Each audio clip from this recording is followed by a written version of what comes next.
Oke, ini 5 cara ampuh biar hidup bebas hutang. Gua akan jelasin dalam waktu 8 menit. Dan kalau lu ikutin kelima cara ini, dijamin lu bisa tidur tenang tiap malam. Tonton aja sampai habis, mari kita mulai. Poin pertama, perhatikan pengeluaran dengan mencatat. Dasarnya adalah jangan besar pasak daripada tiang. Kalau misalnya lu punya gaji 5 juta, ya lu catat tuh sebulan lu buat transport berapa, buat makan berapa, buat isi pulsa berapa. Intinya semua lu catat pakai notes HP aja. Jadi lu tahu nih, nanti pas tiap bulan berikutnya lu bisa evaluasi, lu cek, oh ternyata gue untuk biaya ini keluar segini nih, untuk biaya ini keluar segini nih. Emang rasanya malesin, tapi ini sangat penting ya buat evaluasi kalian sendiri gitu. Poin kedua itu budgeting. Jadi tiap gajian kita langsung bagi nih ke pos-posnya. Selalu utamain kewajiban sama kebutuhan utama dulu. Nah nanti kesenangan seneng-senengnya itu belakangan aja. Nah, untuk sekarang kita akan bikin 2 contoh kasus atau skenario biar kalian ada bayangan. Contoh pertama, kita pakai Anita punya gaji UMR 4 juta. Ingat ya, kalau budgeting selalu keluarin biaya utama terlebih dahulu. Yang nggak ada ini, kalian tuh nggak bisa kerja atau nggak bisa hidup dengan normal. Di contoh ini, Anita mesti bayar kosan 1 juta, ada cicilan Shopee Paylater 300.000, lalu ada donasi sumbangan atau zakat senilai 400.000, ada transfer ke orang tua sebagai anak yang berbakti 800.000, uang transport 15.000 sehari untuk 1 bulan 30 hari sebesar 450.000, dengan total pengeluaran 2.950.000. Setelah semua itu, dari total gaji Anita 4 juta dikurangin total pengeluaran tetap 2.950.000, maka akan dapat dana sisa yang bisa dipakai sebesar 1.050.000.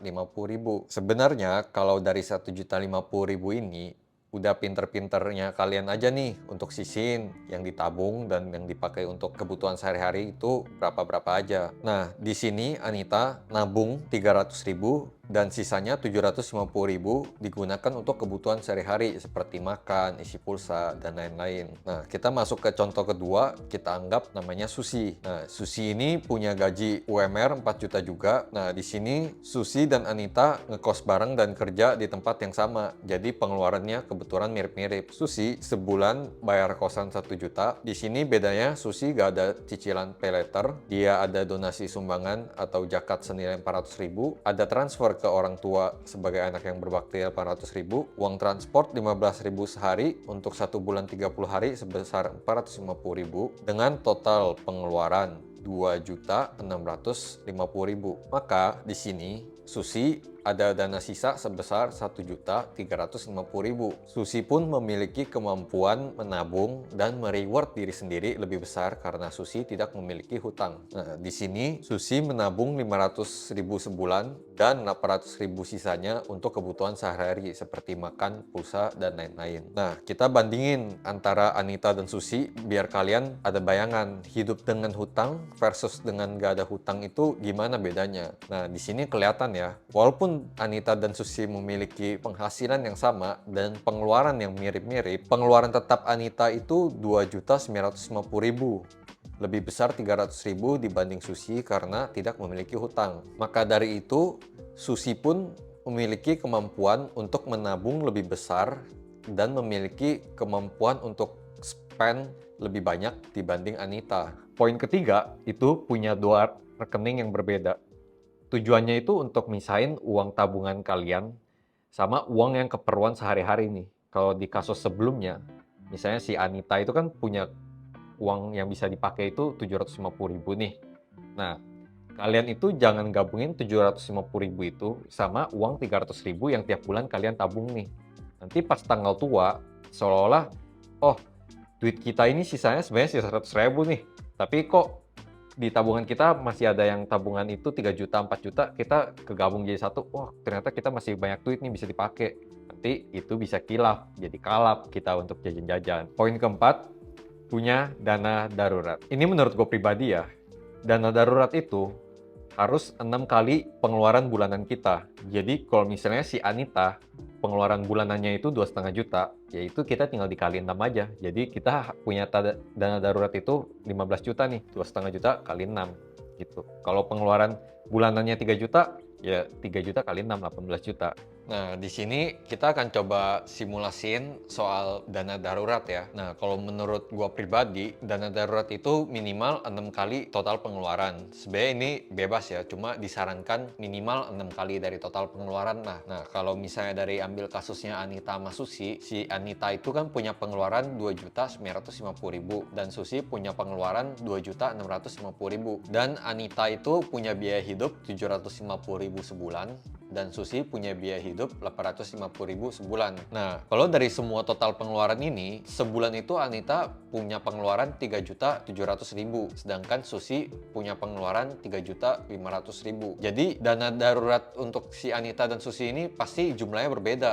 Nah, kalau untuk Anita itu dana darurat yang disarankan itu adalah 22.200.000, sedangkan untuk Susi 21 juta aja. Nah, dana darurat ini itu kalian kumpulkan dari tabungan kalian yang kalian sisihkan nih tiap bulan. Nah, kalau di contoh Anita dan Susi, si Anita kan bisa nabung 300.000 sebulan, sedangkan Susi bisa nabung 500.000 sebulan. Di sini untuk kasus Anita, dia itu kan harus ada dana darurat 22.200.000 dan yang dia bisa tabung per bulan itu kan 300.000. Maka dia itu butuh waktu 74 bulan. Nah, sedangkan Susi yang punya harus kumpulin dana darurat 21 juta dan dia bisa nabung 500.000 sebulan, dia cuma butuh waktu 42 bulan nih untuk ngumpulin dana darurat dia. Jadi kelihatan ya, kalian nabung lebih banyak sedikit itu ngaruh nih dari jumlah waktu yang kalian butuhin buat kumpulin dana darurat. Nah, kalau misalnya kalian dapat bonus tahunan atau THR atau rezeki tambahan lainnya, itu langsung aja dibuang ke dana darurat kalian biar kalian tuh bisa kumpulin dana daruratnya itu lebih cepat. Nah, misalnya tuh kayak Anita sama Susi nih, kantornya mereka kan kerja bareng nih, dapat bonus 2 juta gitu. Nah, 2 juta ini langsung disimpan, ditabung buat dana darurat kalian. Jadi, dana darurat kalian tuh kekumpulnya juga bakal makin cepat. Nah, kayak misalnya kalau contoh kasus ini, si Anita jadi cuma butuh 67 bulan dan Susi butuh waktu 38 bulan. Dengan tambahan bonus itu, Anita bisa ngumpulin dana darurat 7 bulan lebih cepat, sedangkan Susi bisa kumpulin dana darurat 4 bulan lebih cepat. Jadi, kalau misalnya kita amit-amit di PHK atau misalnya kita jatuh sakit, amit-amit ya, atau kita HP rusak, motor rusak gitu, kita nggak perlu kalang kabut nih pinjem duit buat perbaikin hal-hal itu gitu. Poin kelima itu memiliki BPJS atau asuransi. Kalau kita sakit tiba-tiba masuk rumah sakit gitu ya, kita minimal udah ada kartu ajaib nih buat bayar biaya-biaya rumah sakit itu. Jangan sampai pas kita jatuh sakit, kita harus tiba-tiba kalang kabut nih pinjem dana duit apa buat bayar billing rumah sakit gitu. Tapi kalau misalnya kita bayar BPJS yang kelas 3 aja, itu kan 35.000 sebulan. Dengan kalian bayar itu, kalian tuh bisa menghemat pengeluaran-pengeluaran nggak terduga itu. Jadi nggak usah, kalau misalnya amit-amit sakit, nggak usah mendadak bayar jutaan, puluhan juta, gara-gara kalian nggak bayar 35.000 itu aja. Begitu aja untuk video kali ini. Kalau kalian punya cara andalan lain, boleh banget di-share di kolom komen ya guys. Nanti kita bahas bersama. Okay, see you guys on the next video.